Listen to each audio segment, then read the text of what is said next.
মামা আমাৰ স্কুল ওচৰত এটা ধোঁৱা ফেক্টৰী আছে। ধোঁৱা ফেক্টৰীটো বন্ধ কৰি দিয়া, আমি পঢ়িবলৈ সুবিধা পোৱা নাই। স্কুলত ধোঁৱা আহি আছে। মামা আমাৰ স্কুলখনত বহুতো টি ফেক্টৰীৰ পৰা ধোঁৱা ওলাই, আমি বেমাৰ আজাৰ হওঁ। এইটো বন্ধ কৰি আমাক ভালকৈ পঢ়িবলৈ হ'ব। আমাৰ মোহনবাৰী হিন্দু গাঁও প্ৰাথমিক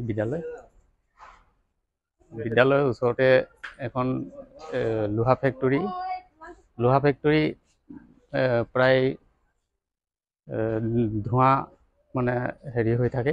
আমাৰ বিদ্যালয়ৰ ল'ৰা ছোৱালীৰ ধোঁৱাৰ কাৰণে অলপ অসুবিধা হয়, আৰু এই অসুবিধা আমি দূৰ কৰিবৰ কাৰণে আমি ৰাইজৰো ওচৰ চাপিছিলোঁ।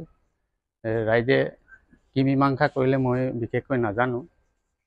আৰু ছাত্ৰ ছাত্ৰীৰ ওপৰত আমাৰ ধোঁৱা মানে পালে আৰু ছাত্ৰ ছাত্ৰীৰ স্বাস্থ্যৰ অসুবিধা হয়।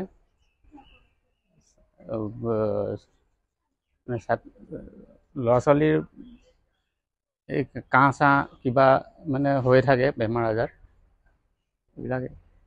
এইটো ক্ষেত্ৰত মই মাননীয় মুখ্যমন্ত্ৰীক আহ্বান জনাওঁ যে আমাৰ ওচৰত যিটো লোহা ফেক্টৰীৰ ধোঁৱা হেৰি কৰে, সেইটো বন্ধ কৰি দিবৰ বাবে আহ্বান জনাইছোঁ।